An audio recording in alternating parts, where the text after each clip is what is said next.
Hey guys, what's up? It's Apple Critics from applecritics.com. In this video, I'm going to be talking about the Apple ecosystem in 2020.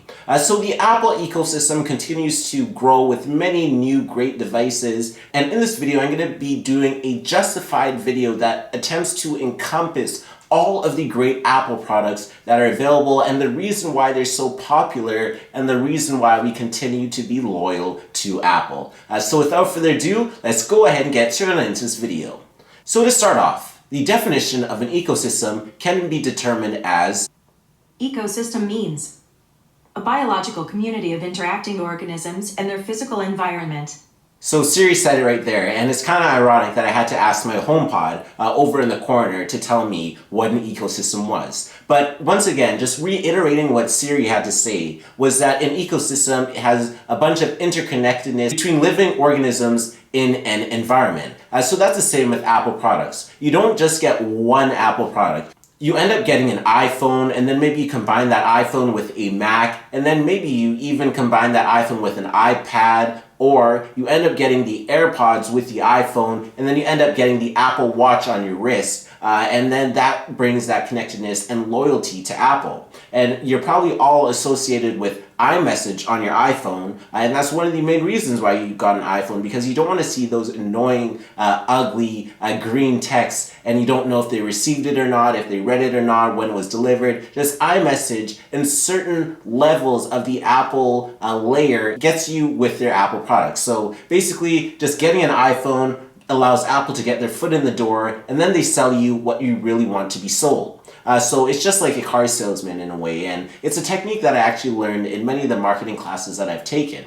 So basically what Apple does is they just sell you at an iPhone or an iPad or maybe even an iPod Touch, and then they sell all the services that they have to offer. So complimentary, what you get with an iPhone is only 5 gigabytes of iCloud storage, and at first you probably think, oh, I'll never use 5 gigabytes of iCloud, but then you realize how little that is. So by having that such a short amount of storage, then you're probably going to want to do daily backups of your product, and then you're probably going to want to use iCloud Photo Library, so when you take a picture on your iPhone, then it will be available on your iCloud and you can access it from the Photos app on your Mac and everything like that. So they essentially get you to get one Apple product, and then they sell the services of not only just iCloud storage that goes all the way up to 2 terabytes, but they also sell you Apple Music, then they sell you Apple TV, and with Apple TV they said that you don't pay for a year, so you get a year free of Apple TV, which is their equivalent of Netflix, which is in the early stages, and me even saying that's equivalent of Netflix is kind of a juxtaposition, just like saying Jumbo Shrimp or something like that, because it's not Netflix yet, and Netflix basically had a few decades head start on getting original content and programming on their service, to say the least. And once Apple sells you on their one product, they have the intricate amount of services so that they can boost their subscription revenue, and what they do with those particular services, they do it so well that there isn't competition, and when you try a competitor out, it's never as good. So with iTunes, for example, they had basically the monopoly on selling digital music, and when we tried to find a competitor, there wasn't really one, because Apple originated the selling of just 99-cent songs, and you got used to that. And then with Apple Music, they let Spotify get ahead of them, but then they were able to revolutionize it in a way that it's still competing with Spotify, and just makes sense to have it all in one ecosystem once again. So that's what Apple does. Now, I would also like to point out is that Apple makes products that you don't think you need, but once you get them, you can't live without them. So it's a very ironic statement, yes, I must say, but that's the best way that I can describe it. So with Apple products, such as the AirPods, they make a $200 or $250 product, which you think is way too expensive, and you say, oh, my wired headphones will be good enough. But when you have those AirPods in your ear and you hear that sound once it goes on, kind of like a chime of a BMW once you start it up, and it has that harp-like sound. Same with the AirPods. Like once you put them on, it's a feeling of luxury, and they have it from the luxury perspective. And when you have those AirPods in, you're a part of the AirPod kind of culture. so to speak. So it's just nice to have some wireless headphones that aren't over the ear and super abrasive and super noticeable. They're just more low key and they're in your ear, and it feels like a futuristic product to say the least. So once you actually dig deeper into Apple products, they make the products that you don't think you need, but when you use them, you just don't want to get rid of them. So again, with the HomePod, which I must say is quite a polarizing device. Yes, Apple did overprice it at $500, but just the sound quality on this speaker is just amazing. And like they said in their keynote, it adapts to the room. So the HomePod is just like a solid Apple product, and I must say that I really like it overall.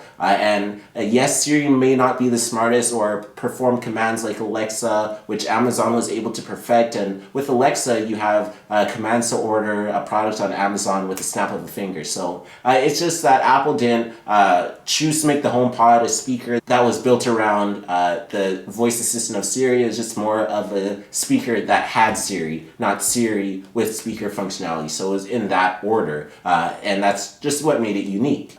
iMessage alone is just one of those features and products that can just gravitate people towards the iPhone in the Apple ecosystem. Just having that ease of use with iMessage and just the uniqueness to it, and being that iMessage is encrypted and having FaceTime as well. So iMessage and FaceTime combined just is a reason why you want to switch over to iPhone if you're coming from an Android, or if you were from a BlackBerry maybe back in 2010 and the iPhone 4 released in 2010 and had that FaceTime in it. That would be one of your reasons to upgrade. And just when Apple has the ability to work on one of their services to the best of its ability, it only gets better, and they just solidify it. And iMessage is actually encrypted along with FaceTime, so both of them are encrypted.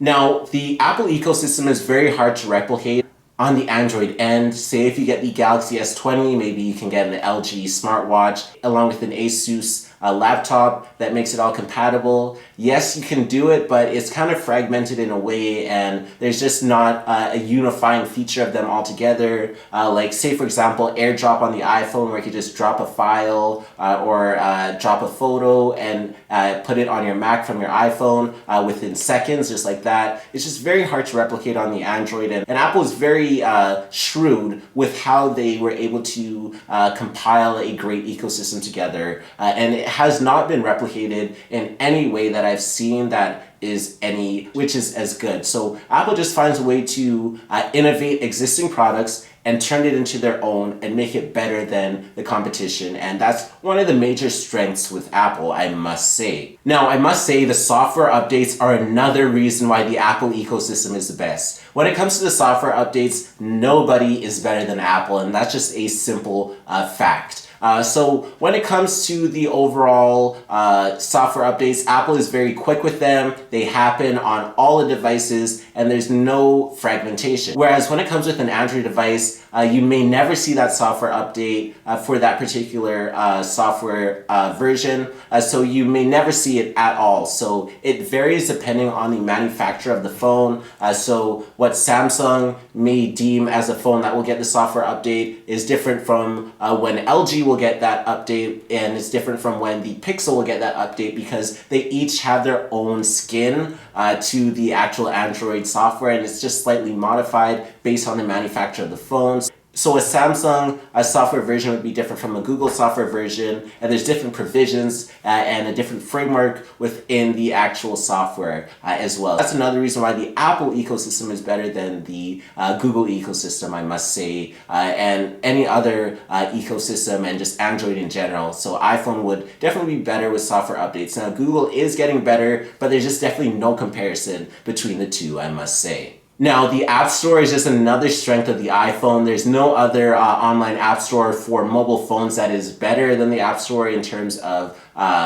quantity of apps and quality of apps, I must say. Now, Apple has much stricter guidelines in order to get your app in the App Store than Google does, and Google just has less hurdles to jump over in order to put your app. So there's more potential to have an app submitted to the Google Play Store that actually has viruses compared to an app on the Apple App Store that has viruses. Apple is starting to slowly but surely decentralize their ecosystem into other manufacturers. Now, the first big noticeable crack to their ecosystem was when Apple actually put Apple Music on Android devices and put it on the Google Play Store. So you can see Apple is kind of loosening up and becoming more of a services company and making sure their products and services were available on a wider scale. So Apple Music has been available on the Google Play Store for a while, but at the time, about 5 years ago, it was definitely a shock. But now it's available and it's just become normal and common in day-to-day lifestyle.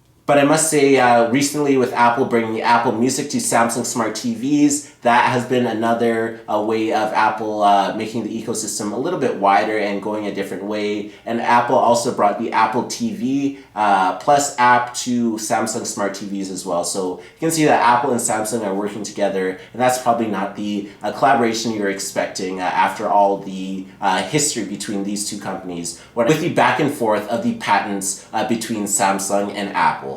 So I'll just leave it at that. Now, last but not least, having a physical location of the Apple Store is just one of the biggest check marks you can do for the Apple ecosystem. Having a place where you can physically see all the Apple products you ever want to get your hands on and just try out in person and get a guided walkthrough before you finally make that decision. There's no other experience now. Apple stores just have a great experience. You always have positive emotions going into the Apple Store and leaving the Apple Store. The Genius Bar lives up to their name, I must say. They always get the job done. Even when you think your Apple device is done for and you've tried everything, the Genius Bar just thinks of one thing that you didn't and they bring it back to where the device should be. It's just nice to have a place where you can fix your Apple device and you can get some more information in person rather than doing a numerous amount of Google searches. That's why I really do like Apple stores, and it just puts the cap on a large Apple ecosystem. So that's what I must say. And Samsung does have some Samsung stores. Microsoft does have some Microsoft stores, but it's nowhere near the scale and the experience that the Apple Store has. And it's very hard to replicate the Apple ecosystem when it comes to the Apple stores. So that's where Apple definitely thrives. So thank you for watching this video on the Apple ecosystem. I hope you thoroughly enjoyed this video. Be sure to comment down below on what your favorite part of the Apple ecosystem is, or where Apple can improve on their ecosystem, or maybe say where the upcoming competition is when it comes to Apple ecosystems. And also be sure to smash the like button. That'd be very great if you could do that, and it helps me with the YouTube algorithm, I must say as well. And be sure to follow me on all the social mediums. I have one username, it's just Apple Critics. I'm on Facebook, Twitter, and Instagram, and you'll be able to find me there. And also be sure to subscribe for more great content. And once again, this was Apple Critics. Thanks for watching.